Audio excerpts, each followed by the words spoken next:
You are listening to the Booktrospective Podcast, a podcast for all types of books. And even though we read all types of books across all different types of genres, we want to give a disclaimer. Many of our books and a lot of our content sometimes is intended for mature audiences. And we don't believe in censorship, but we do want our listeners to have the opportunity to decide if our episode or podcast is good for them. So, with that, let's get into the episode. Hey, it's Dominique. And Keely. And you are listening to Booktrospective. And this week we are covering Crown of Midnight by Sarah J. Maas. It is book 2 in the Throne of Glass series. But first, Keely, how's your week been? My week has been okay.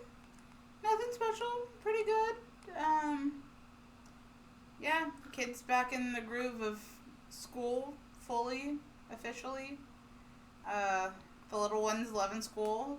The older one, not so much, but hey. What about you? It has been good. I quit my job today. Woo! I am unemployed. Not really. I have 2 jobs. So I quit one that I was contractually obligated to be at, and I feel bad about it, but like I also feel great about it. Because jobs do what jobs do, so you gotta put yourself first. So I gotta put myself first, Lucius. Anyways. Oh, and the shed's done. The shed has power, so I just get to decorate and put everything up now. So it's officially not summer to me anymore, so there's that. All right, well, do we have the blurb? I do. Once I get past all those.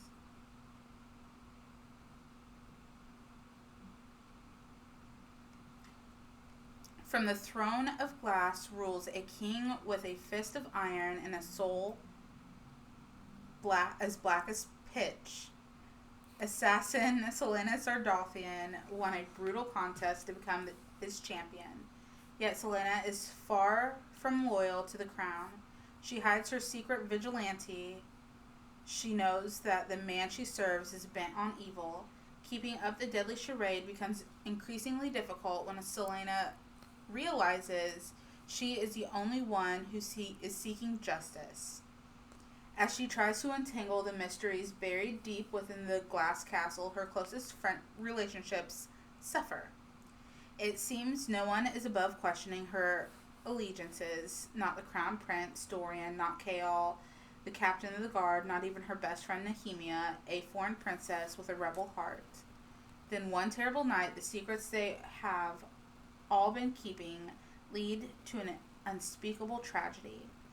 As her world shatters, she will be forced to give up the very thing most precious to her and decide once and for all where her true loyalties lie and whom she is ultimately willing to fight for. All right, so if you could describe this book in one word. If I could describe this book in one word... I don't have a word, I'm thinking. I would say... I'd say dark. Okay. I'm going to say revealing. Revelation. Something. Okay. Well, this book picks up very closely to where the last book ended. So, just as a brief recap, the last book was Throne of Glass, and Celaena became the king's champion. And so this book picks up with her starting that job as the king's champion / assassin. And she is given different people to take out, basically. But, we still have all of our main characters. So we have Celaena, we have Kael, Dorian, Nehemia. And she basically is informed by the king that he thinks there's like rebel armies or a rebel group trying to build an army after him. And so, her whole thing is trying to figure it out to like leverage herself out of this deal with him. Because really, she is just about herself. Like, she definitely feels for the people. She was a slave to other people, but like, she just kind of is like defeated and like, the king's the king. Like, he's a conqueror. Like, he has whatever he wants. but there's lots of spooky things going on. There were spooky things in the first book, and so that is becoming harder and harder to ignore. And this book really presents her with just more of a challenge, more loss than she's already experienced. So, these books are so hard to summarize when you get into a series. So that's all I'm really going to say about that. So we're not going to spend a lot of pre-time. So basically, if you have not read this book, the Throne of Glass book, and maybe any of the other SJM books, because I think I'm going to talk about something at the end, then this is your warning to pause here and come back later. Also, before I forget, because I just remembered, if you are not already following us on TikTok, Facebook, and Instagram at Booktrospective, this is the perfect time to go do that. Let's see. I'm just trying to keep our announcements in order. So Keely's having a bookstore brunch. That's not the bookstore, but it's September 14th at 10:30 a.m. Where we live. And next month is, or actually, I don't know when this episode comes out. September is banned book week / month. So there will be stuff for that. And I think that's all I got for now. Sounds good. All right, well, let's get started. So this book is broken up in 2 parts, so here goes Sarah with her. I know by the time we end this series, we'll be back in the 800 pages, and that I'm not looking forward to. But, so here we go with the part. So part 1 is called The King's Champion. So Celaena is sneaking into the home of her target. She is in her assassin role, and the lord and lady of the home are asleep in the bed as she pulls her sword on them. And then we jump immediately to her coming to talk to the king, and she's holding the head of the lord that she killed. And Dorian and Chaol are also present. It's like in the throne room. And they're kind of act like they're strangers while they're in the presence of the king, but they are still very much friends, all of them. And she just tosses the head towards the king. And again, she mentions the king is still wearing this obsidian ring. And he says, I can barely recognize this person or whatever. And she's like, yeah, he put up a fight, blah, blah, blah, blah, blah. And she gives him the signet ring that the lord would wear, to say this is his ring. And Chaol just seems disgusted by the whole thing, which I'm like, she's an assassin. I don't know what you thought that job entailed, but that's exactly what assassins do. So, the king's like, well, what about his wife? And she says, oh, she's chained to her husband at the bottom of the sea. And so the king tells her, well, there's rebels in the city and I want you to infiltrate and take them down. And he's like, I'll only give you one name at a time because there's spies in the castle. And the first name that she gets is Archer Finn, who is also someone that she knew or has known since she was a teenager because he used to be at the Assassin's Guild or whatever when she was training to become an assassin. She actually had a crush on him and can't believe that he's actually involved with rebels because that's definitely not his vibe. But, she lets the king know oh, I know Archer. And basically he's a courtesan. Basically he is a sex worker. So, she knows about his clients and all that kind of stuff. And the king gives her 1 month to kill him. And afterwards, Dorian stays for a meeting with the king. And so Chaol goes to debrief Celaena because he wants to know everything. And he had been just so disgusted by seeing that head.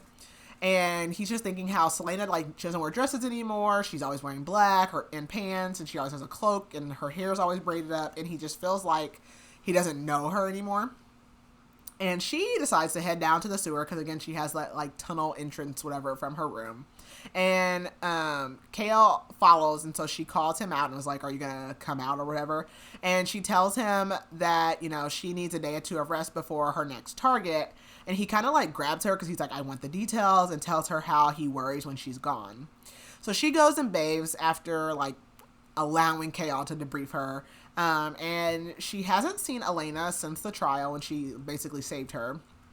And the king doesn't know what she does, which is that she has not been killing anyone. She just pretends to kill her targets, and she basically gives them opportunity, hey, do you want to fake your death or do you want to really die? And everyone has decided to fake their death.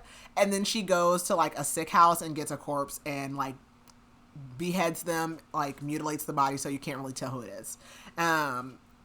And she has no idea how to fake Archer's death because he's very popular. And also she doesn't believe that he's a rebel.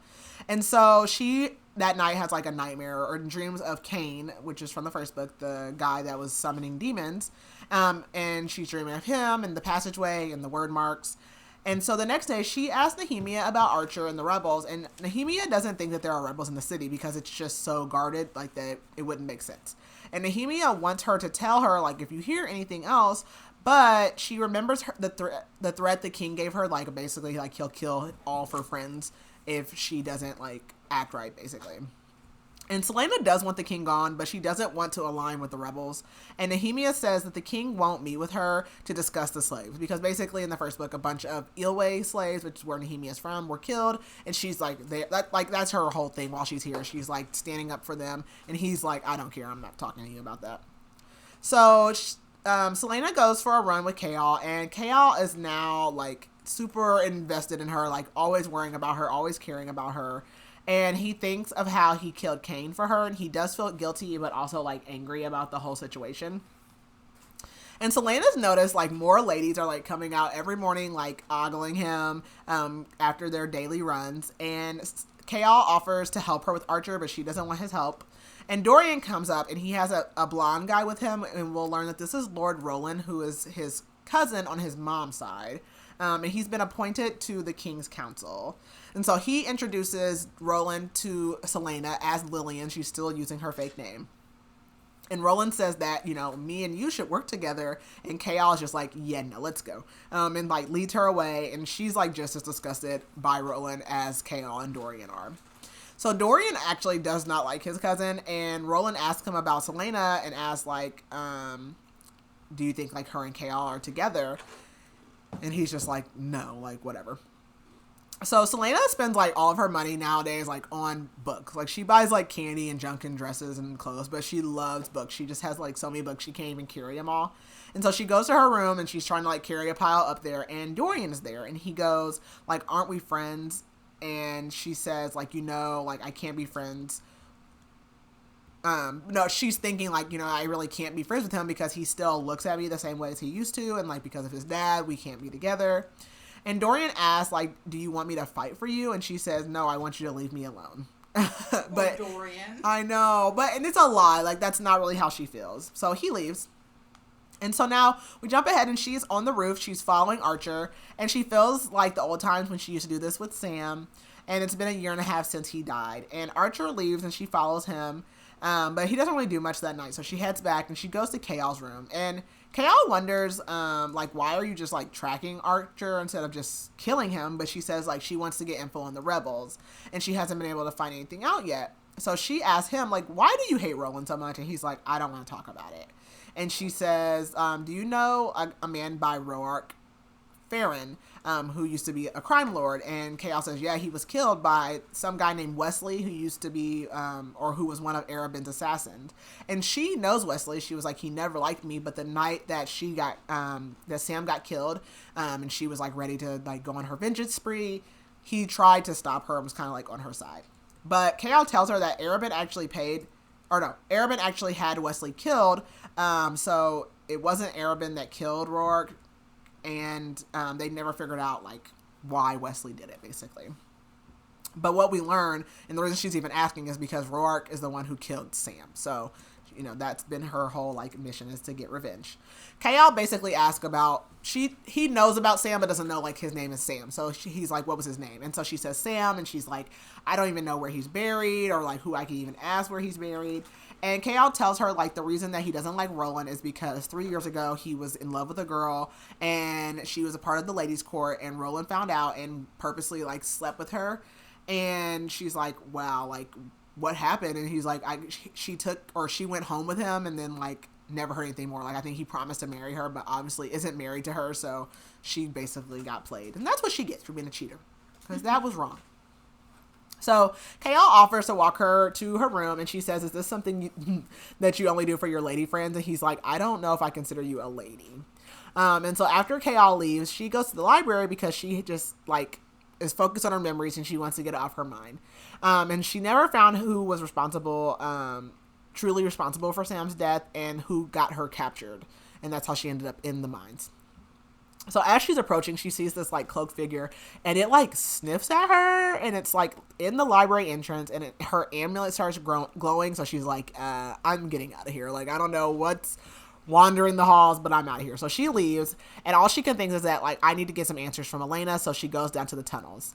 And she thinks of the demon attack that occurred from Cain, and she just avoids that area of the tunnels. And she goes to the door of the tomb, and there's, like, the gold knocker there with this skull on it, and she's like, I wonder if I should even go in. And it says to her, aren't you going to knock? And she's like, excuse me? Like, who's talking to me? And he says, this is old magic. It works like the word marks, because the king did not expel this. And basically we are introduced to Mort, who is the door knocker. And he says, like, you should apologize for being obnoxious for months. And he's like, I've waited to speak to you until I felt like you would, like, believe that I was real, basically. And he says, King Brandon put me here to watch over Celaena's tomb. And he laughs at her name because he's like, what's your name? And she's like, Celaena Sardothien. And he's like, that's funny. And this is when he says, my name is Mort. And I'm like, I think Mort's funny, but okay. Yeah. Mort. Like death? I don't like Mort. And so she goes in and, first she's like, is she in there? And he's like, I mean, yeah. And she goes in and she's like, Celaena is not in here. And he's like, I mean, her body is in here. Like, her tomb is here. And basically Mort tells her, well, she burnt herself out helping you, so she has to, like, regain her strength. But he tells her that Celaena did leave a message for you if you came down here again. And what the message says is, whether you like it or not, basically, you are bound to the fate of this world. And Cain was just the beginning. And so you need to find whatever is going on. And basically her refusing to kill the king's targets is the first step. And Celaena says Celaena can figure out herself. And, like, she's like, I don't even believe in fate. And she says, where was she years ago when the kingdom fell? And Mort starts to mention Celaena's parents, and she just storms off, like, angry. And so she wakes up the next morning and she remembers the night before, and she's like, this world is just beyond helping. But she knows that Mort is right, and so she plans to, like, figure out how she's going to run into Archer. And she decides to bring K.O. along because he's just so desperate to, like, tag along. So, like, she runs into Archer downtown, basically, like, trips and, like, kind of bumps into him or whatever. And he's beautiful and he still remembers her. And so she, like, fake flirts with him. He gives her a card and is like, you know, we should have lunch or dinner or something like that. And K.O.'s pissed. And because he's like, I know part of this was, like, only fake flirting. Like, I know some of this she was really flirting with him. And so she tells K.O., like, I hate when Archer, like, calls me, like, he calls her Lena, and she's like, I hate that, just to, like, kind of, like, make K.O. feel better. So she decides to go to this event that the king is hosting. It's basically, like, a dinner.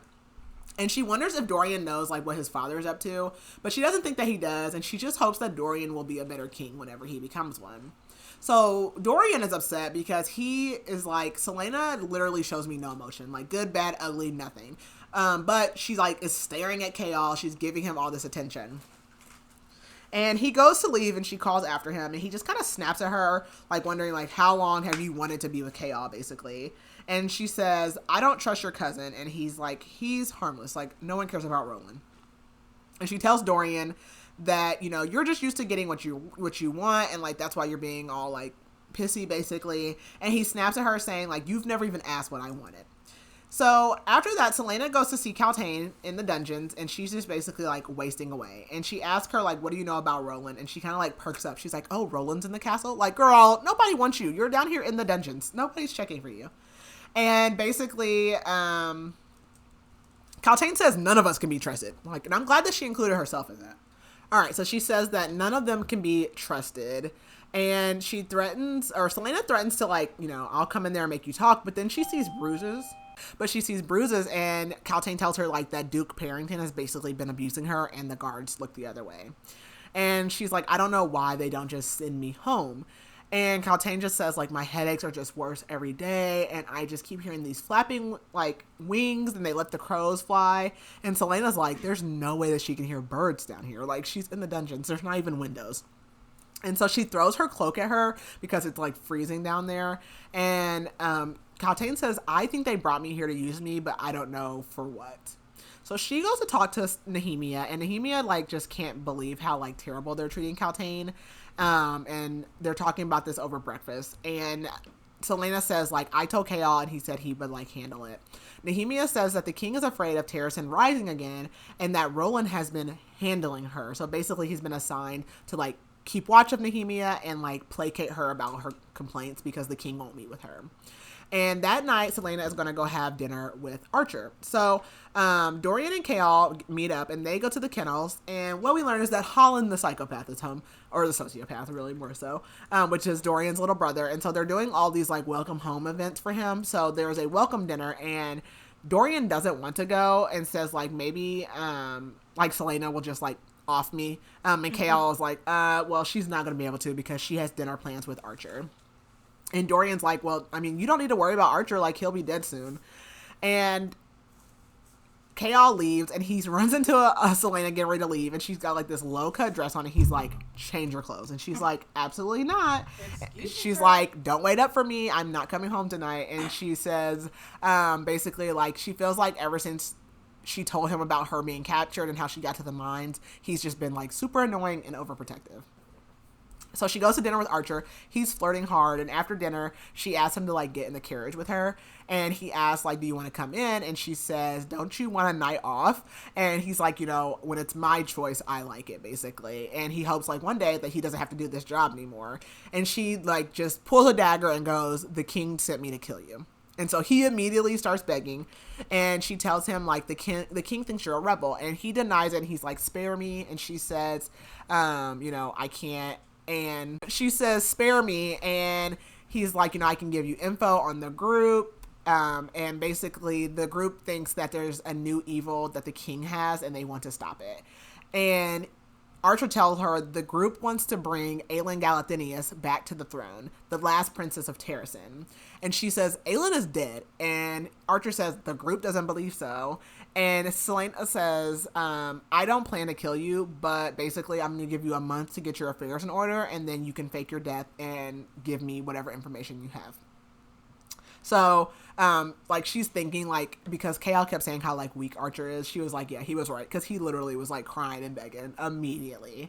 And so Archer tells her, like, I can sneak you into a party where they normally meet, and she leaves him just, like, with a final threat, like, if you do anything sketchy, like, I'm gonna get you.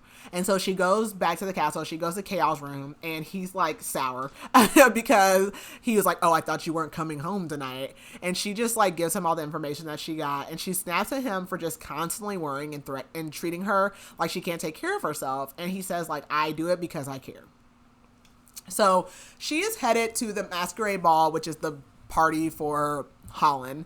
She heads to the masquerade ball, which is the party that Archer is getting her into. And she mentions Arobynn, who again was her, like, assassin teacher or whatever, and Lysandra, who is, like, kind of like someone that was raised at the Assassin's Keep, but, like, kind of Arobynn's mistress.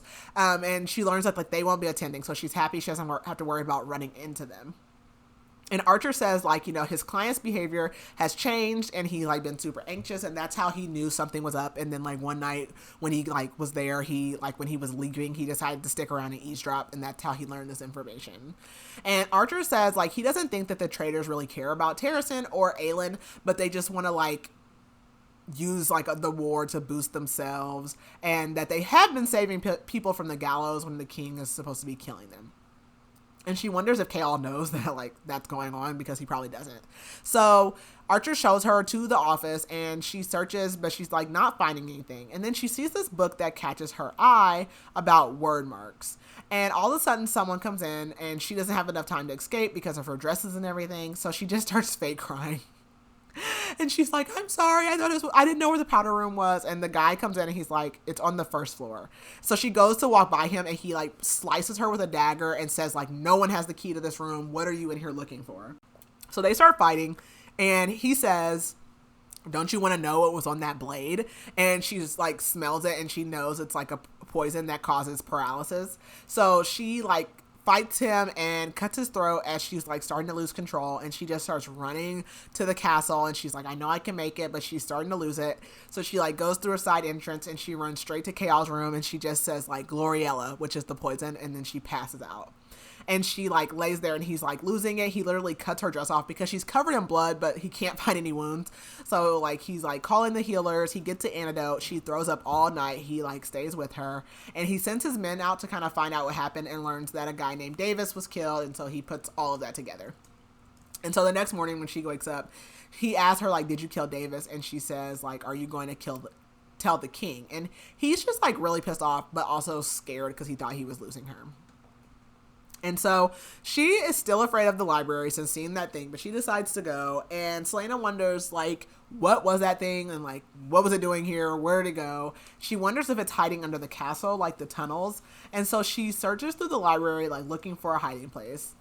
Meanwhile, Dorian wakes up in his, like, room, and he is freezing, like, more than normal. He had a nightmare, basically. And he thinks about, he's like, oh, I'm just having nightmares because Chaol told me about, like, what happened with Celaena and everything.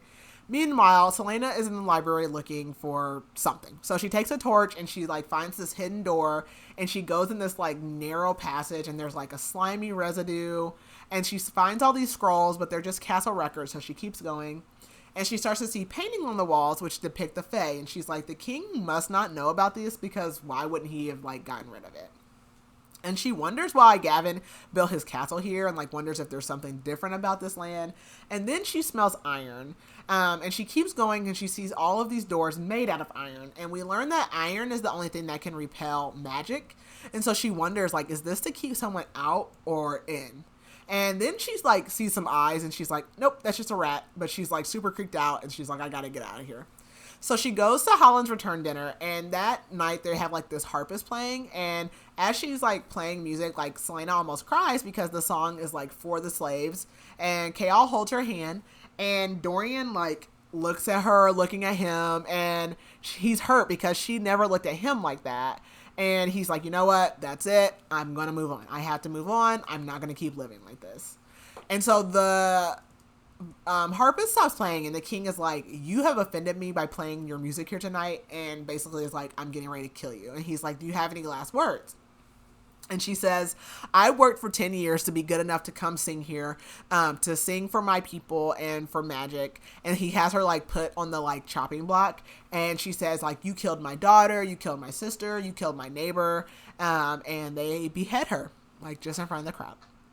And so the next day at breakfast, Nehemia comes in, and she wants Celaena to be doing more. And she's like, how do I explain to my parents that I am best friends with the king's assassin? And basically, like, you're only focused on working on your own freedom, and that the more people that you kill, like, the harder it is for me to, like, be your friend, basically. And so Celaena tells her, like, I haven't killed anyone, and tells her the truth about everything. And Nehemia is like, he'll kill you. So she decides to take Nehemia to see, like, the passageways and more in the tomb. And while they're in there, she notices that there's this, like, eye in the wall, and it looks like the Eye of Elena. So she looks in there, and it's empty, and she asks Mort, like, what is this, basically? And he says, like, you never ask the right questions, basically. And so she asks Nehemia, like, can you read the word marks? And basically, when she was in Davis's office in that book, she did find a riddle, and she wants to, like, figure it out, and she thinks that, like, the word marks and the eye all have something to do with all of it. So she is ordered to, like, attend another of the king's ball as, like, security, and so Chaol knows, like, she's going to be in a pissy mood because she hates doing that. And so she goes, and she, like, abandons her post. So he goes and gets her and is like, dance with me. And she's like, basically she feels like she's at home when she's with him. And Dorian sees them, and again, he's just, like, super hurt. And Nehemia comes up to him and is like, don't cause them trouble, basically. And she says, like, we will always stand apart and have burdens that they'll not understand. And he tells her, like, I've already decided to move on, like, don't worry about it. And she says, like, I was told by Roland that the king is moving in on another slave camp, basically. And she's like, I want you to stop him. And Dorian's like, how am I going to stop him? Like, I can't do anything about it. And she's like, you can't or you won't. And Nehemia says, look at what Celaena suffered. Like, would you free her? And he's like, of course I would free her, but, like, I can't just free her. Like, I can't just do that. And she says, you have power in you, Prince, more than you know. It sleeps. And she, like, taps his chest, and it feels like something is awakened in him when she touches him.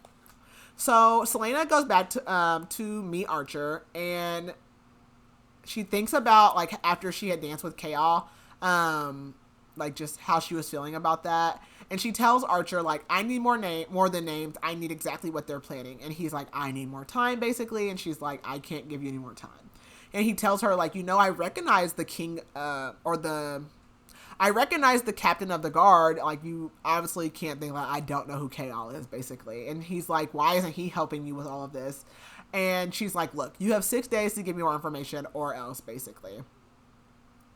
Back in the castle, Dorian recognizes that Roland, Parrington, and his dad all have these, like, rings. And he's like, is this, like, some secret council, like, some secret committee that he's not invited in? Like, what is it?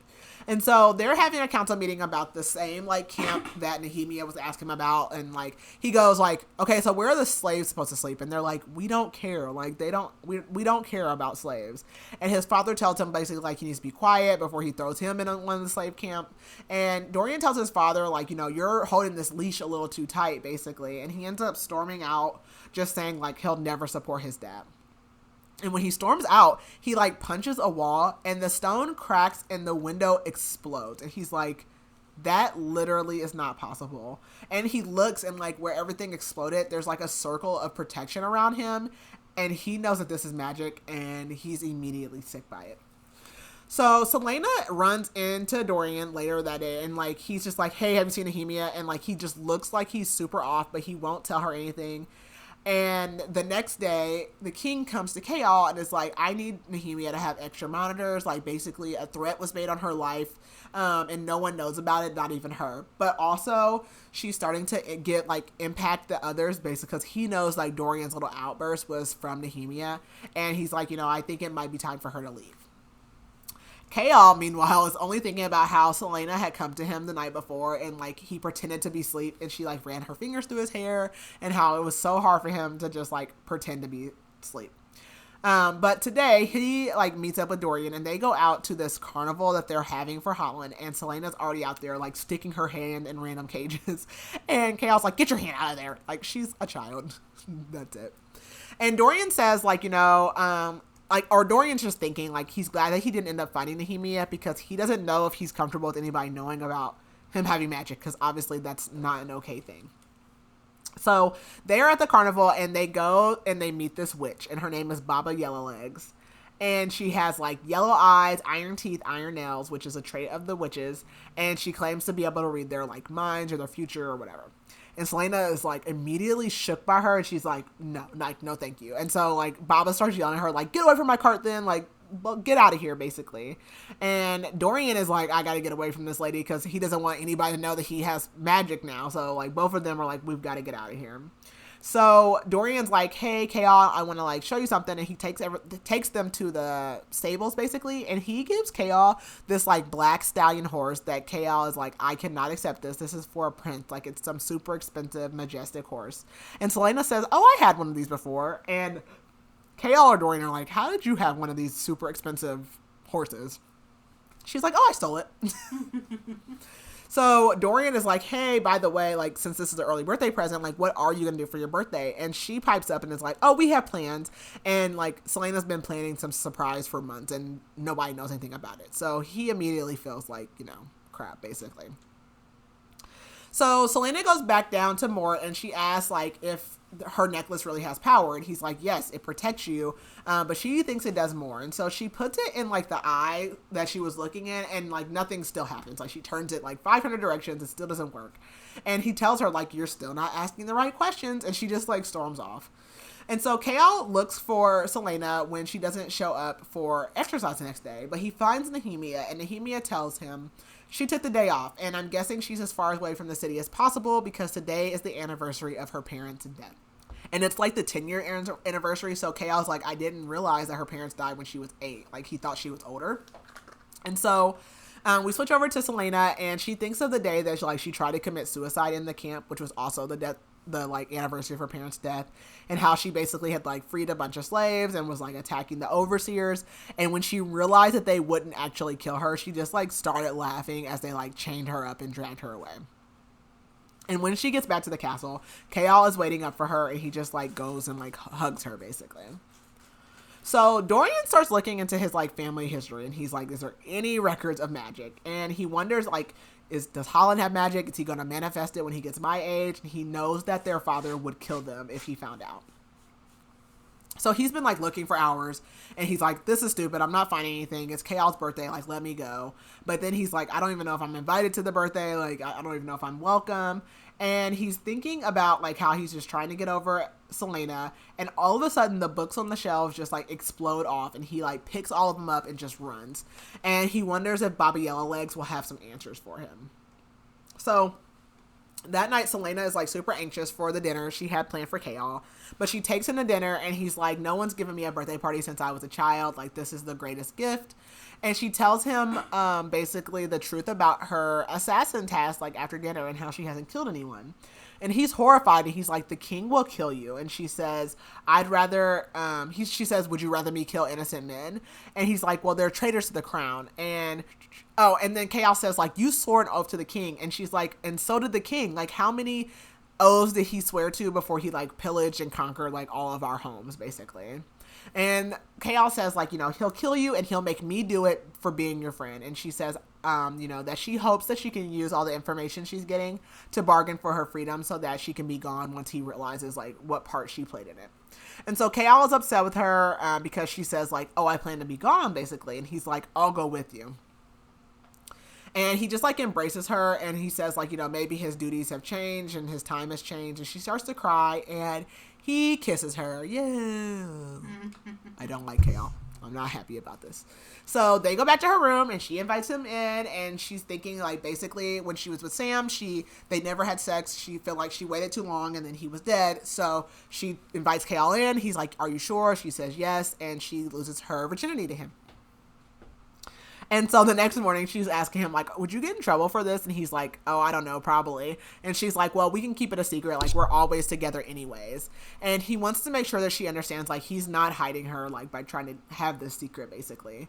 And she tells him like, I'd be telling everyone basically like that you got with me. And he's like, do you have no limits? Like, he's like, what in the world? So she also says, like, we shouldn't tell Dorian. And he asks, like, do you still have feelings for him? And she's like, no, not for a long time. And so Chaol asks, like, how long have you, like, wanted me, basically? And she's like, that's none of your business. And he tells her, like, well, I've wanted you, basically, since Yomas. That was the first time that I realized that I didn't like seeing you with anybody else. And he's like, now it's your turn. And she's just like, I'm not telling. So Dorian goes to see Baba. She's like, I'm on lunch. And he's like, here's some money, basically. And she's like, well, you have to pay double because I'm on lunch. And she says, I bet you wipe your ass with gold. And he's like, that wouldn't be very comfortable. And so he asks, like, are you really over 500 years old? And she basically says, yeah. And he's like, so it's true, witches do have long lives. And she's like, yeah. And something like, basically they like are like the Fae and the Vogue. And he's like, Vogue? Like, I know that name from something, but he can't remember. And he goes, like, is magic really gone? And she says, yours is, but others exist. And he's like, well, is anyone an exception to the rule? And she says, no. Like, some people are still stuck in their animal forms because they can't switch back. And he asks, like, what if someone discovers that they have it? And she says that, you'd be asking to be killed, basically. But she tells him that she's heard of other places that still have magic. So the first question is, why did it go away? And basically, like, she's like, it's weird of a little lordling to, like, be asking these questions. So he leaves, and he sees Roland, and he's like, great. Like, he's probably following me. So Celaena goes and meets Archer again, and he still has no answers. And he basically says, like, an escape is being organized for him. And she tells him that he has until tomorrow night or she wants his head. And she wonders if they'll really be able, like, the rebels will really be able to rise up against the king and free everyone. And well, we learns that, like, so every night since that night with Chaol, he's spent every night in her rooms. And he's, like, at work just, like, daydreaming. Like, he's not even able to focus. He's in love. And she comes into the office, and she says, like, the king wants to see you. And she, like, smirks so he knows it's a lie because she basically wants to, like, jump his bones in a broom closet. And so after, later on, she's, like, telling Nehemia, and she's like, a broom closet? And Nehemia just says, like, I'm happy for you. And Celaena says, I think I'm happy for me, too. It's the first time in years. And Nehemia says, like, the king says he wants to speak to me about the rebel forces. And she asks Celaena, like, will you help me free Ilwe and my people? And Celaena says, no, like, he'll destroy us all. And Nehemia's like, will you stand for others or, like, just for yourself? And Celaena says, he literally has armies in the millions. Like, what are we going to do? She says, I'm just one person. And Nehemia says, one person chosen by Elena with a mark bestowed And she's like, basically, when will enough be enough? And Nehemia says, others have spoken of wings and things just like what you saw during your challenge. And she calls her a coward. So we go to like a weird passage, and it's Elena speaking to Nehemia. And Elena says one of them has to break, and it must be her. And Nehemia says she's not ready. And Elena says we must do what needs to be done. And then Nehemia says she won't understand, and she won't be able to come back over the edge. And Elena says she will. She always does. The king goes to Chaol and says he's going to be questioning Nehemia tonight. And he's like, I want 6 guards outside, and I want to make sure there's no interruptions. And Chaol knows, like, he means Celaena. And he's like, you know what? I'm not even going to tell her because, like, it's not that big of a deal. Like, I'm sure she'll be fine or whatever. But he does think, like, what would he do if the king ordered him to kill Celaena? He's like, I just killed myself, basically. So Celaena wakes up in Chaol's bed after one of their rendezvous, and she's alone. And she's like, okay, like, he must just be, like, off doing something. And she's, like, imagining life with him. He's been imagining life with her. And she, like, goes to her room, she eats breakfast, and she gets another list of names from Archer. But Nehemia doesn't show up for their, like, word mark lesson. But she's like, okay, maybe just because we had that argument yesterday. But then Chaol doesn't show up for dinner, and she starts thinking of Sam, and she runs to his room, and she finds a note for her to come or they'll kill the captain. So she's pissed. So she gets, like, all suited up, and Chaol wakes up in this warehouse, and he's like, he can tell, like, these people that got him are, like, waiting on someone to come. And one of them say she, and he knows, like, they mean Celaena, and he's like, don't hurt her. I'm like, sir, you're tied up. You can't do anything. So I'm captain of the guard. Like, whatever. And so, like, Celaena's pissed, and so she's, like, got every weapon she could carry, even Chaol's knife. She's, like, on the roof, and she's like, how stupid. They're not even watching the roof, basically. So she just, like, jumps out of the ceiling, like, Tomb Raider style, and, like, starts slashing and dashing, like, everybody in this place. And, like, this old man comes out, and he's like, stop, like, no more, like, no. And she's just like, she's just, like, killing everybody.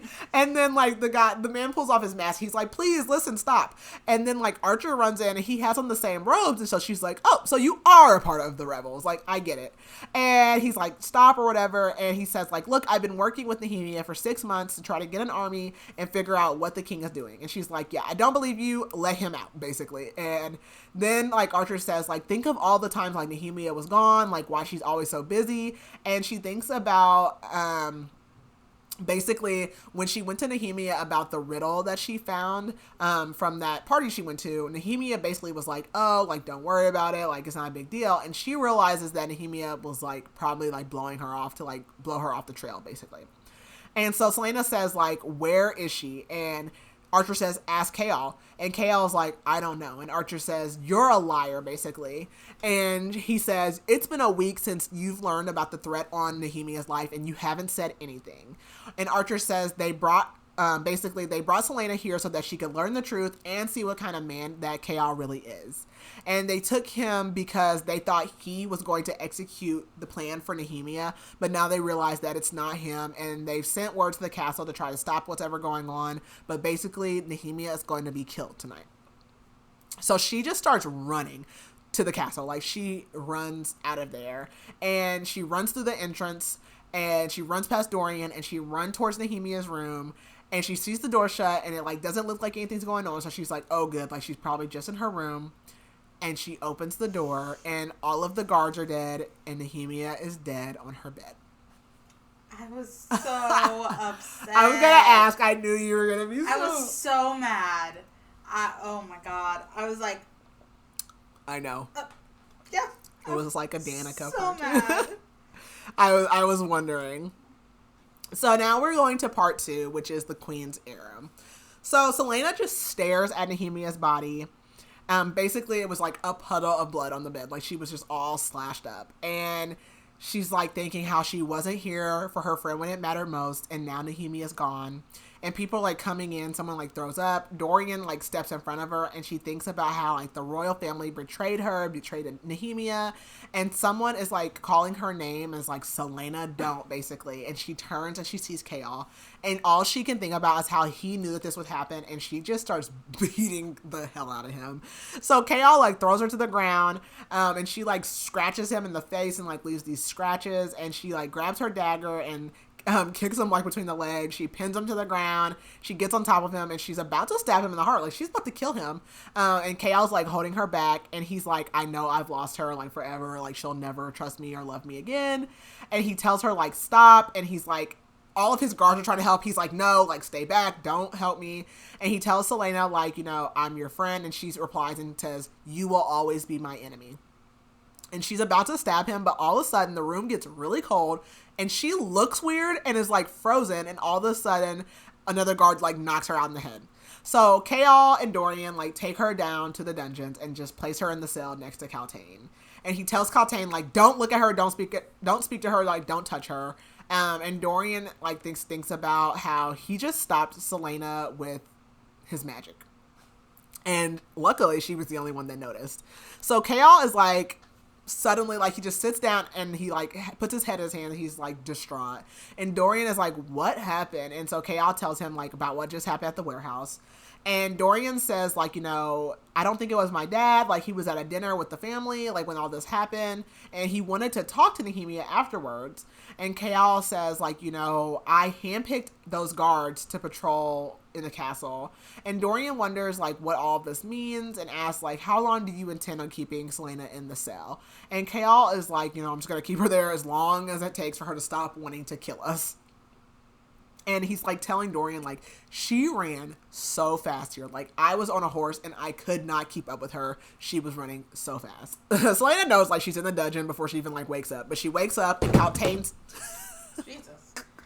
She wakes up and Kaltain says, oh, did they finally like get tired of you two? And Celaena just thinks how like Chaol is so blindly loyal to the king.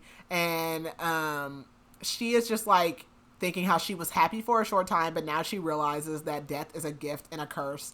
And she hopes that she never sees Chaol again and that his like scratches leave scars. She tells Kaltain that they killed Nehemia, and Kaltain replies that, you know, they basically told me if I don't marry Parrington that I'm going to stay in a cell for the rest of my life. And Celaena asks like, why does he want to marry you? Like you betrayed them. And Kaltain says she doesn't know. She also says that her headaches are still worse and the wings are still bothering her. And Celaena knows like that the guards laced the water with sedatives, and like Kaltain like confirms this, but she's like good, and she just like chugs it so she can pass out. And all she's thinking about is Nehemia. Calling her a coward is like their last interaction. And so Chaol like goes to her after like 4 days and he just carries her back to her room. And he is suffering also over the death of Nehemia, and because he knows he could have prevented it. And he also knows that he's lost Celaena forever. And the king just basically tells him like he needs to make sure he keeps her in line. So when she wakes up in her bed and she has Fleetfoot and she feels like that the eye of Elena is like warming, but she refuses to like get up out of her bed. She stays in her bed for days. She even misses Nehemia's funeral. So we flash over to a slave girl in one of the mines, and she's basically been there for 6 months. All of her like people are dead. She's from Ilway, and her father was a rebel who knew Nehemia was in the capital working to free them. And she's determined to make it out of the mines and join the rebellion. But as she's working, she learns of Princess Nehemia's death, and she just begins to cry. And the overseer is like, get back to work, basically, and she just swings her pickaxe into his stomach. One of Chaol's guards lets him know that Celaena like has not been out of bed really. She like gets up in her chair and just like stares at the fire. And so Chaol has been spending like all of his last days in meetings, and he's like glad for the distraction. But he learns that the king has summoned his father to court, who hates him.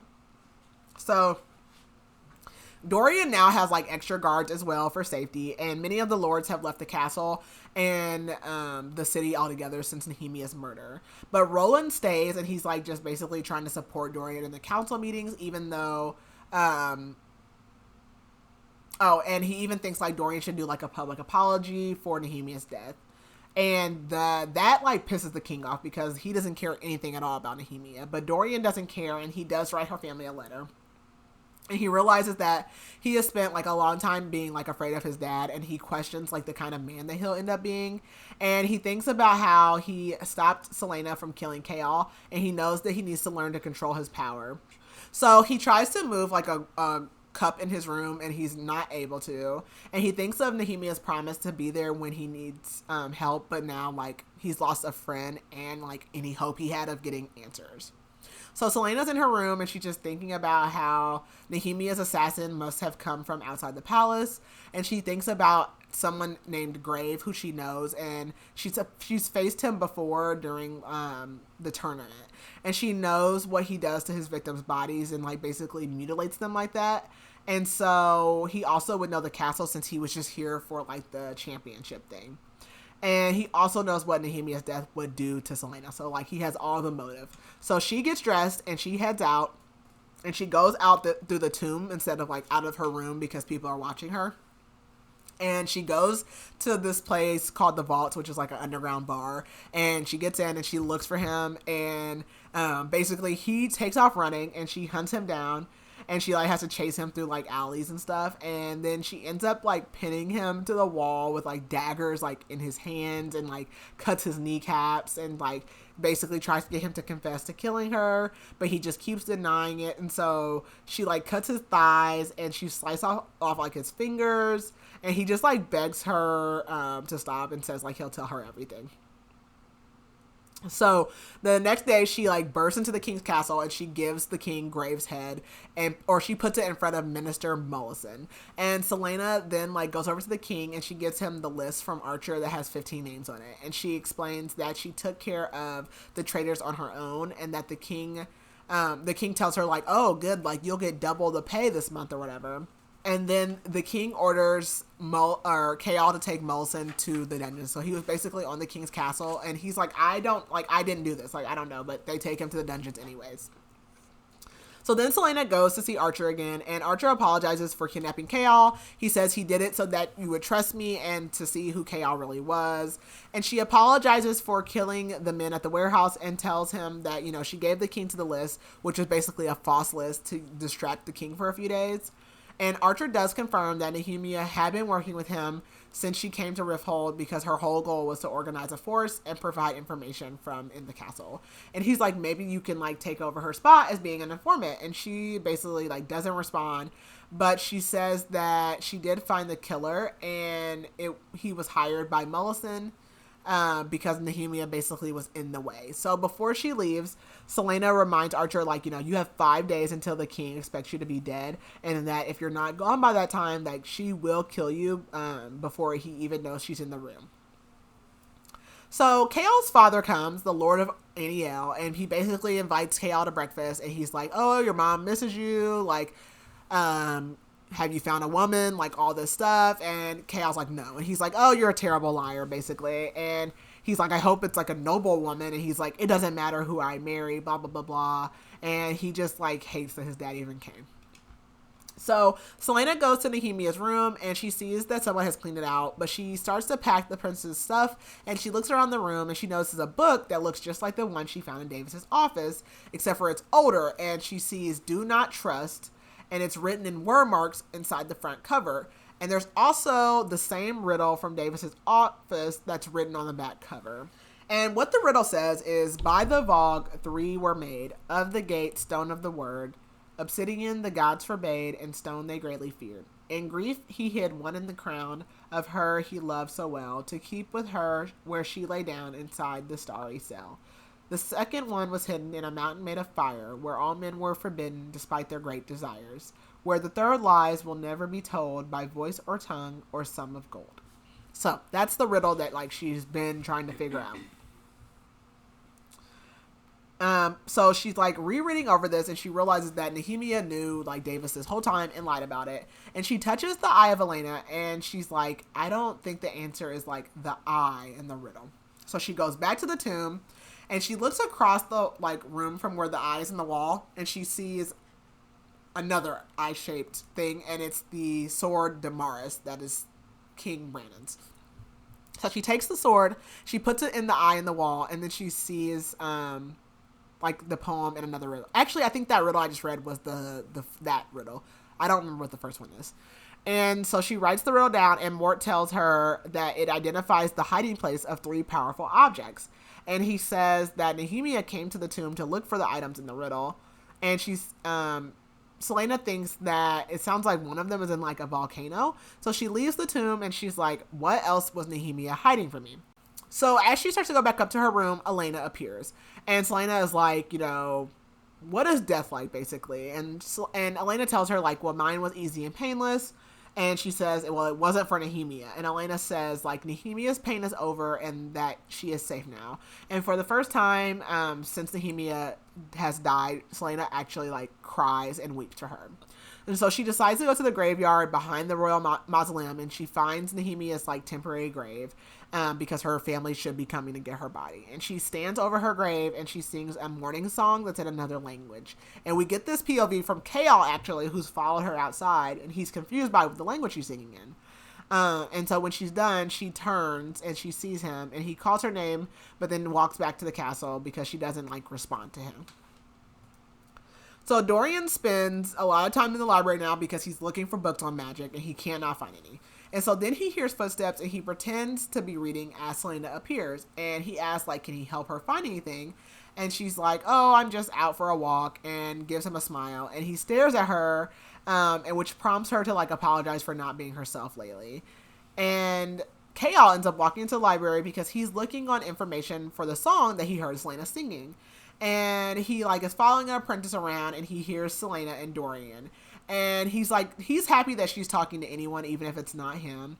And he sees, like, the head librarian, and he asks, like, if there are any of Terrasen's songs sung in another language. And the librarian says that he basically heard, like, when a Terrasen noble dies, they sing a song in the language of the Fae, and that this was only done by the royal court, and no one outside of the royal court would even know what this song was. And he realizes that Celaena must be part of the Terrasen nobility as he, like, is leaving the library, and he's like, she's gonna be a bigger threat than I thought. So, Celaena is back chasing down Archer, and she sees people, like, going in and out of his house. And she sees him arguing with the last person that's at his house, which is the same man who had Chaol, like, tied up in the warehouse.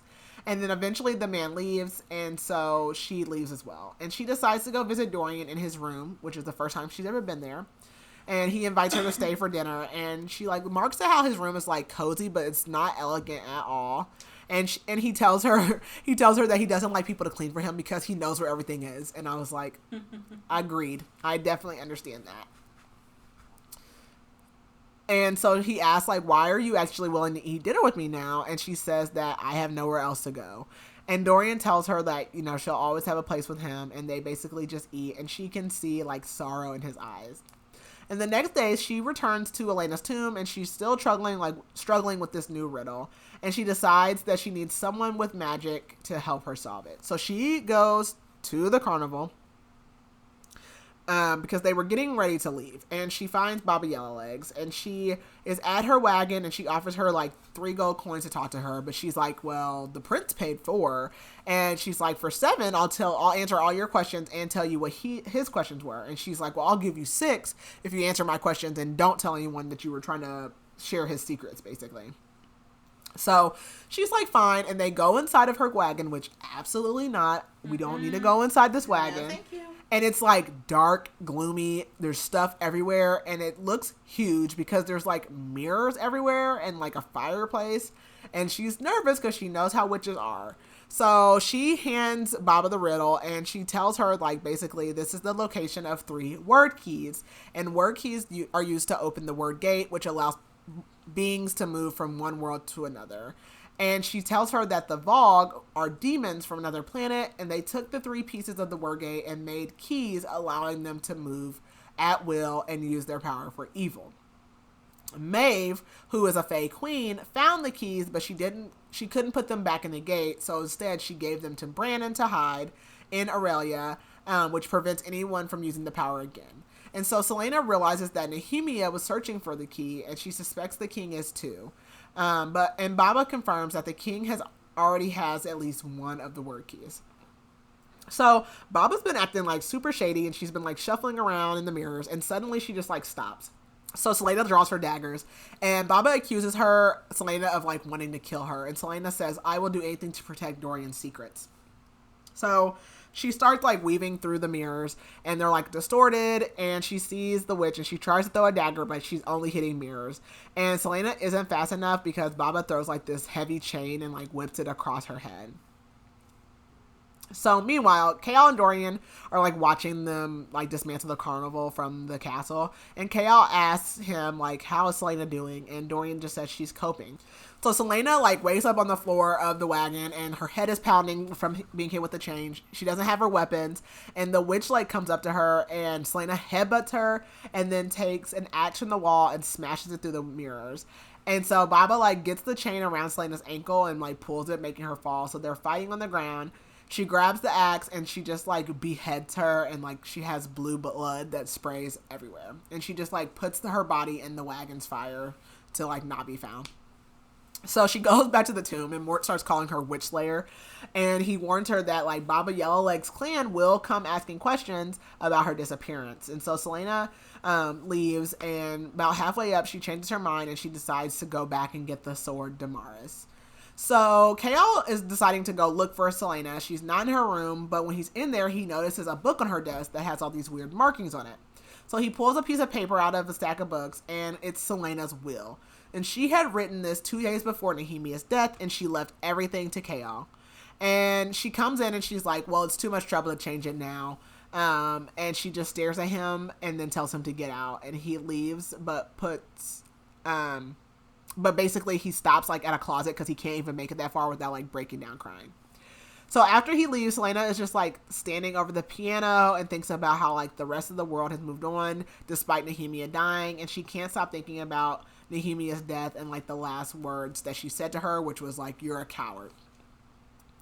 So later, Celaena goes to the library and she's like looking in the stairwell of the catacombs, and she uses the spell book she found previously to like open the iron doors that she saw. And so she starts writing word marks on the doors in chalk and whispering this spell. And so the doors are unlocking and she walks through. She has the sword Damaris, and she then like goes down a staircase. She sees like all these iron doors. It looks like a dungeon, and she sees these marks and she's like, what could even make these like claw marks on the wall? But somehow she keeps going because that would make me turn around. I don't know. Right? So finally, like a voice in her head is like, you need to run. But she ignores it and she like keeps opening doors. She sees this like ruined hallway with only a couple doors. And something has like smashed one of the cell doors from the inside. But she doesn't see anything in it but bones, chains, and gouges. So she keeps going on. And she sees an open door leading to a staircase. So she keeps going, and then she sees like another room. It just has like bones and chains and gouges in it. And she starts like climbing these stairs she finds, and she realizes, because she hears this like big like sound, that she is in the clock tower, and she's seeing this obsidian in the walls, and it's the same material that is in the rings that the king, Parrington, and Roland all wear. So Dorian saw Celaena go into the library, so he follows her and he finds the staircase, and he waits like 10 minutes and then he starts going it after her. And his magic is like urging for him to follow her, but he goes, or is urging him to go get help, but he decides to follow after Celaena, knowing that he needs to get her out. So she runs down the stairs and she remembers Elena telling her in the first book to stay away from here. And then when she gets to the bottom, she sees that all the torches she lit are out. And I'm like, No, and she knows like she's not alone. And so it's like just pitch black except for the glow of her necklace. And she hears like breathing and this like hiss in her ear. And she like turns swinging Damaris and she hits the creature across the chest, and it screams and falls to the floor, but it hits her in the face. And she recognizes it as the same cloaked figure she saw at the library. So she starts like sprinting towards the library, her amulet's like lighting the way, and the creature catches up to her and grabs her, but she manages to hit it again. And she can see that it has like human characteristics. And then all of a sudden it just starts like clawing at itself, tearing at its own hair. She realizes that this thing must like be familiar with word marks, and that like that's the only kind of barrier that's going to work. So Dorian hears like the scream and he runs like calling after her, and she tells him to run as she's running toward him, which I would immediately turn around. And she slams like the iron doors, but as she like keeps shutting them, the creature just keeps bursting through. And so like finally they get all the way out. They're holding the door closed and it starts like burning hot, and she realizes that Dorian has magic, but he's like starting to get weak and pale. And so the creature is able to like get a grip on the door. So they, Dorian grabs Damaris and like hits the creature with the sword again, and they're able to slam it shut. But she's like, we need to seal it. So she sends him back to the library to find that book of spells. And when he brings it, she like finds the spells and like writes word marks in her blood all over the door. And when they let it go, like the creature forces the door open, but can't come through. So she decapitates it and then releases the spell so it can like fall out. So Dorian takes her back to his room and like basically is like, tell me everything. And she does. And she doesn't tell him about like, she thinks that the king made this creature. So she doesn't tell him that part because the creature had a human heart. And she also thinks that the king made the clock tower and the black rings using a word key. So she asked Dorian about his magic, and he basically explains like how everything happened and he wants to find a way to control it. And he is like showing her his family history, and she notices something, but she doesn't say anything. So she leaves from Dorian and she goes to the dungeon because she wants to talk to Celaena, because she remembers Celaena saying that she felt like the king tricked her and was using her and was like brought here for something else. And when Dorian showed her the genealogy book, she noticed that the Rompier line had magic in it. So she thinks that Celaena might know something. She also notes that the line ended 2 generations ago, yet somehow Celaena proves that the line's intact. So I don't know if the history is wrong or whatever. But when she gets there, Celaena's cell is empty, and they tell her that Parrington took her along with Roland to Morath so that they could get married. And she realizes that Celaena and Roland have both been suffering from headaches, and she also remembers the creature's eyes, and it almost looked relieved when she killed it, and she wonders who this creature was and what the king did to it. So the next night, Celaena is checking the door in the library and sees that it's still sealed. So she knows like she needs to figure out this whole riddle with the word keys. And she returns to the tomb and she looks at the queen's sarcophagus and she moves the gem in the queen's crown and it reveals a compartment, but it's already empty. And Mort confirms that yes, the king came down here when he was like 20 and he took it. And so she realizes that the king is using a word key to suppress all other magic like in the country, but his own, which means he probably has 2 word keys. So she decides that I need to talk to Nehemia to see like what was her plan before she died and to say goodbye. So she leaves the tomb and she goes like down a different passageway and she's planning on opening a portal to the other world. So Dorian is having this weird dream with Prince Gavin, or King Gavin, and he basically is telling him like he needs to wake up and stop Celaena, and it's like there's a secret door in the bedroom and you need to take the 3rd passage on the right, and if he doesn't go now, he will lose her forever. So Celaena is down there, she cuts her arm, uses the blood to write word marks on like an arch in the wall. And she recites the spell and the stones in the arch disappear, and she whispers Nehemia's name and she doesn't get any response. And then all of a sudden Fleetwood comes down and Fleetwood. Why does it say Fleetfoot? Why does it say Fleetwood? It must have auto-corrected. Fleetfoot comes down and sits in front of the portal, and Nehemia appears, and she says, like, you must never open this portal again. And she says, like, I knew my fate. I accepted it because it was the only way to improve this world, and that she knows that Celaena was a light for her in the darkness, and asks that she doesn't let her light go. And then she disappears, and Archer shows up.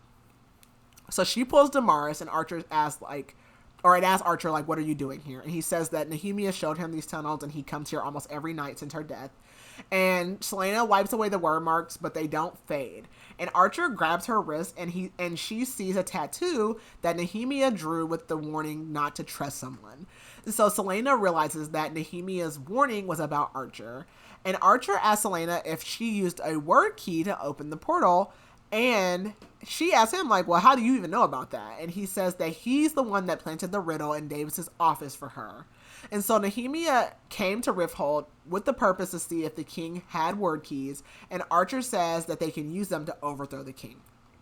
And Celaena's like, no, we should destroy the word keys, not use them. But Archer, like, lowers his guard and he starts revealing information. So she just like pretends that like she likes him and she's going along with it.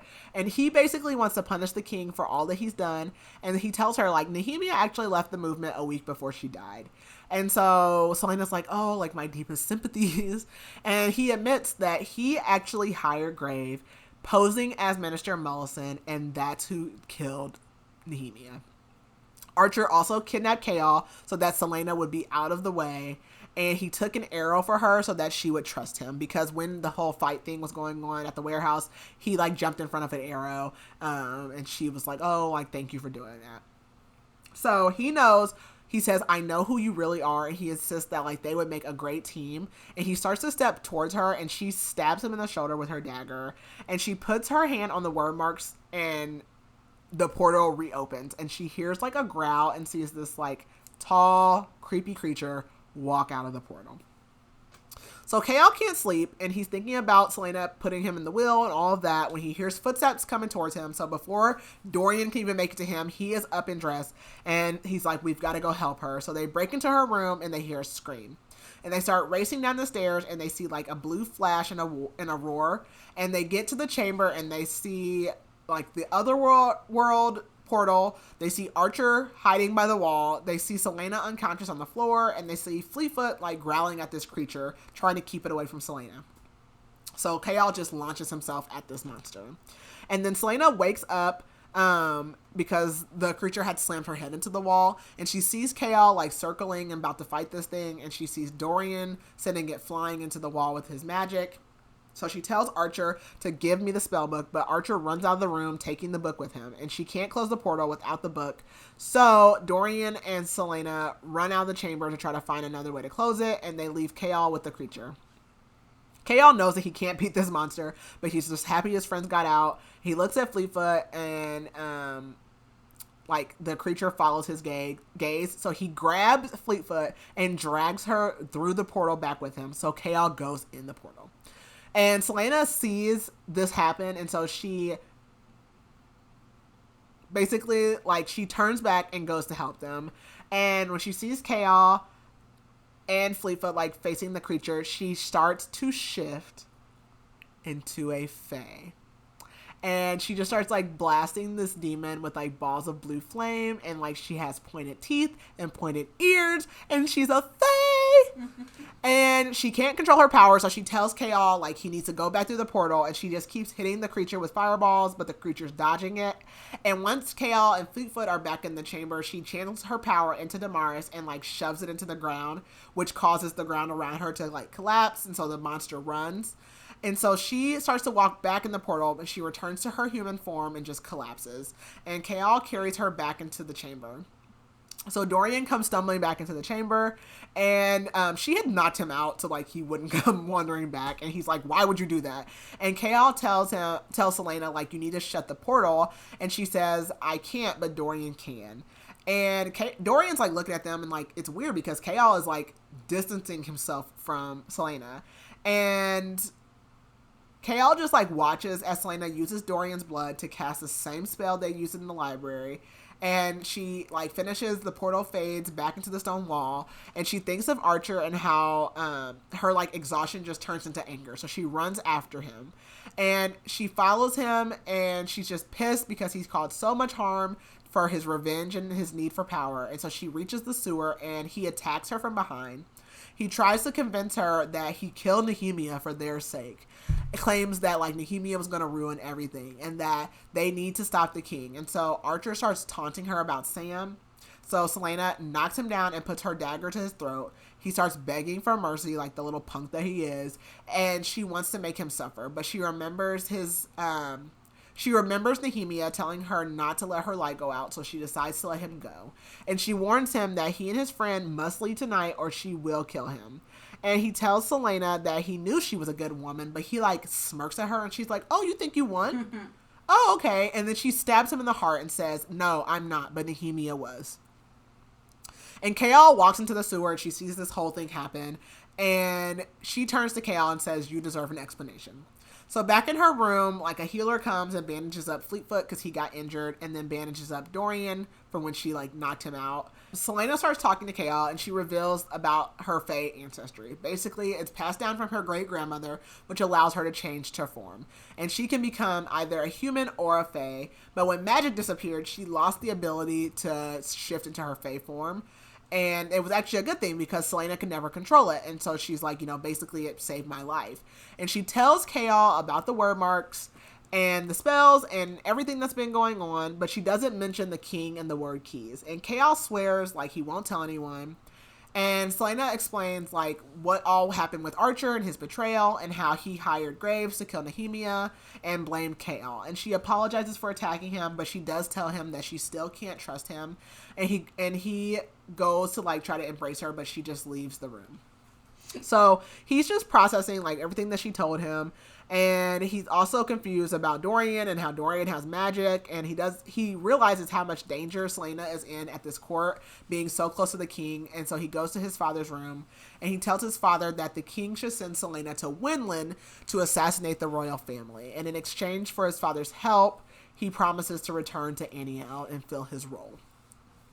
So Celaena goes to talk to Dorian and tells him basically what she told Kael, and she talks about like how he was using his magic to throw the creature around, and he says like I still can't control it, and Celaena says that there might be someone that Celaena tells him like there might be somebody down in the tomb that can help you, referring to Mort, and Dorian tells her how grateful he is for her, and it makes her wonder like if the noble court that Nehemia thought could happen could actually be possible. So in the council room, the king considers Kael's idea of sending Celaena to Winland, and he summons her and tells her like he wishes Parrington was here to see all this, and that he wants Parrington's help to discover who opened a portal last night, or he's thinking this, because the king can feel when this magic occurs. He felt it open and close, but with Kane gone, he's not really sure who is capable of opening a portal. And he also knows that Baba Yellowlegs is dead, and he wanted to talk to her because he's the one who even invited this carnival to the castle, but he never got the chance to talk to her before she died. So Celaena comes in and Kael explains his whole idea, and she is going to go to Winland to kill the royal family and take their military plans, which will allow Otterland to invade the country. And Celaena says like, it would be my honor to go, and the king tells her that she's going to leave the next day. So she is pacing around her room, and then she decides to go back to the tomb and finds Elena down there waiting for her. And she tells Elena, like, I can't go to Winland, but the queen says, like, Kael might want you to be closer to your Fae heritage because Winland is their last stronghold. And Elena tells Celaena that she should go and forget about the king and the word keys for now. And Celaena asks if Nehemia orchestrated her death because she's more helpful dead than alive. But Elena just tells her she shouldn't think about it. It won't change anything. So Kael tries to hurry out of the meeting, but Dorian stops him and asks, like, why would you send her away? And Kael hides the real reason, and he's just like, it's safer for her to be out of the castle. And Dorian says, like, Celaena will never forgive you for sending her away. And Kael knows, like, it will be easier for him to leave Rithold at some point if Dorian also is mad at him and wants him to go. So he just tells Dorian, like, it's time for me to start being a leader, and walks away. So Celaena goes to Nehemia's grave and just like talks to her. She admits that she was a coward and promises to stop running from her identity and the task that Elena gave her. And she promises Nehemia that she will stop the king, she will free Ilwe, and she will restore Nehemia's father to his throne. And she cuts her palm and like presses it to the ground, which is a way to seal her promise and send the message to the other world. So she's packing, and Dorian comes in and he asks like if she's going to leave without saying goodbye, and she says that she thought it would be easier. And Dorian reminds her that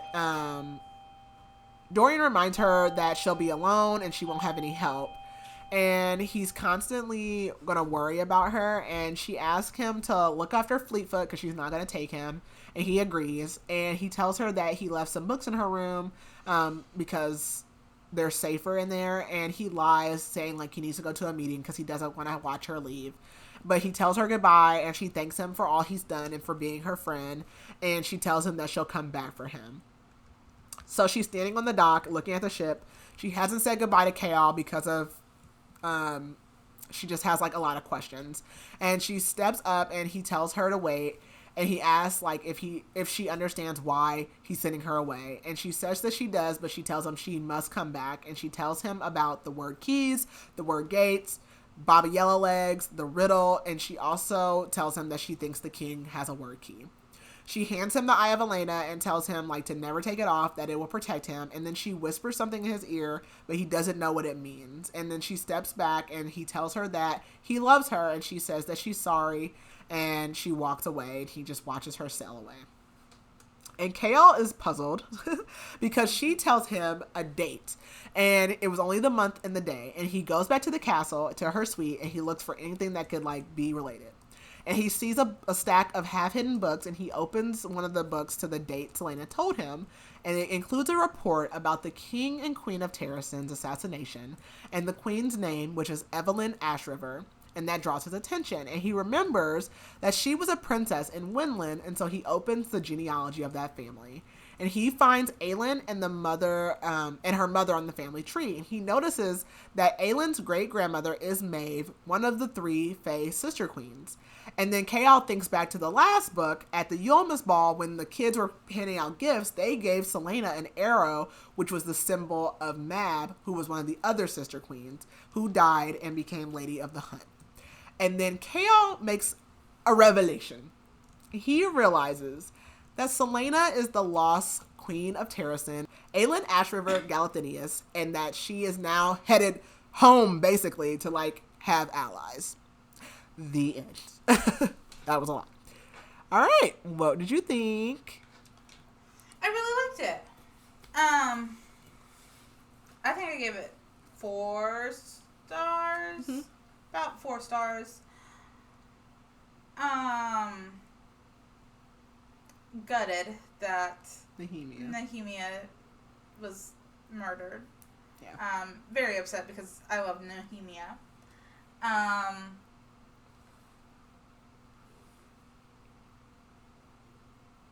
I don't necessarily know that I ship Chaol and Celaena. I do not. I really like Dorian. Love. But yeah, I'm just so upset about Nehemia. I about texted you and was like, "Are you serious?" This is another Crescent City heartbreak. At least it was in the first book.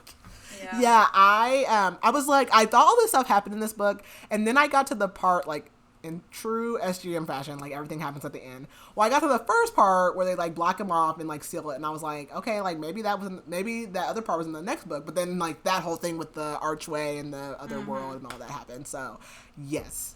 So, I don't think this is a spoiler, I don't think it matters, I'm telling you now and not later.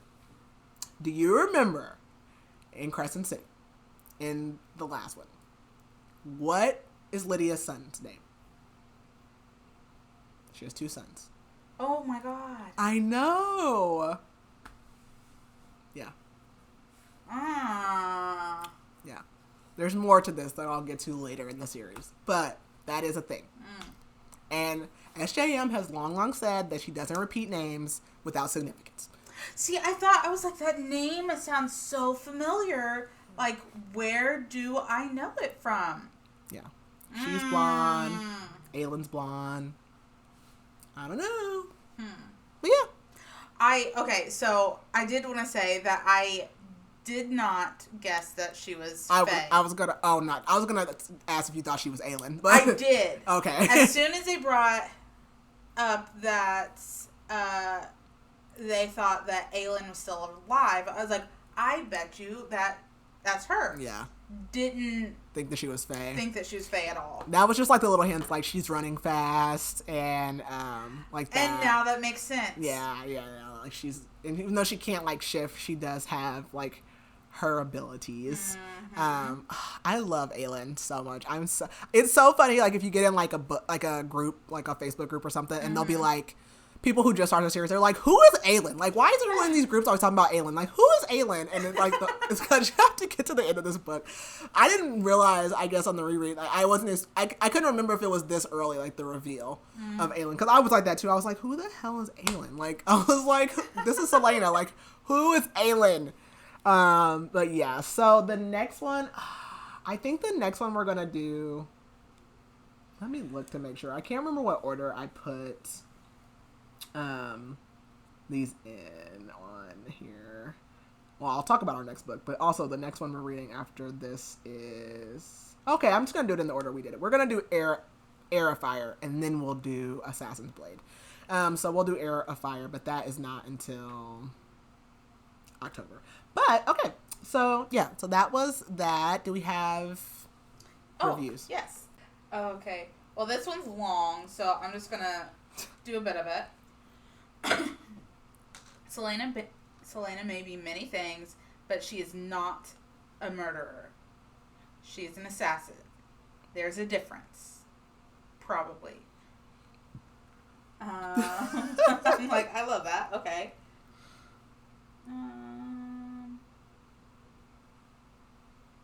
Then there's... Okay. That ending just sucked out my breath. It was such a twist, and it was incredible. I loved it.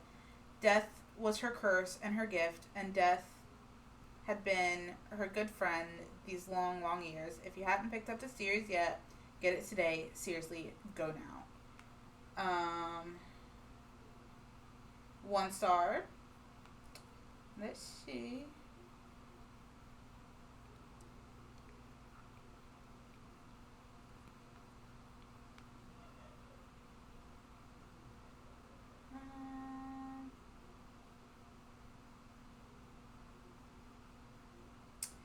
Okay, so I don't care how much hate I get for this, but this was utter rubbish. I was hoping that this would be a redeeming sequel, but it wasn't. The plot takes an obvious yet silly turn that had me rolling my eyes. While Celaena's characters did improve, I just can't keep myself interested. The only characters I slightly enjoy are Kael and Dorian, and even they get annoying at times. I went ahead and looked up spoilers for the next couple books, and it looks even more ridiculous. Maas's other series, ACOTAR, is miles better than this one in all aspects, and I'm glad I read that series first because I can guarantee I wouldn't have picked it up after reading this. Okay. To each their own. Yes. Well, all right. Well, our next book is Keep It in the Family by John Maas. Ooh, I'm excited about that one. So, I know nothing, as usual. I will be pleasantly surprised. Wait a minute. Is that our next book? I don't know what's wrong with me. I guess it is. Like, my head is like, I'm so confused. I've really been trying to get my life together for like 2 months. Yeah, I'm going to get organized. I've got to get back on track. But yeah, that's the next book. Okay, I guess. I just felt like, okay, whatever. I've got like 3 books to read next week. There's that. All right, well, that is it. And we will see you guys next week. Bye. Bye.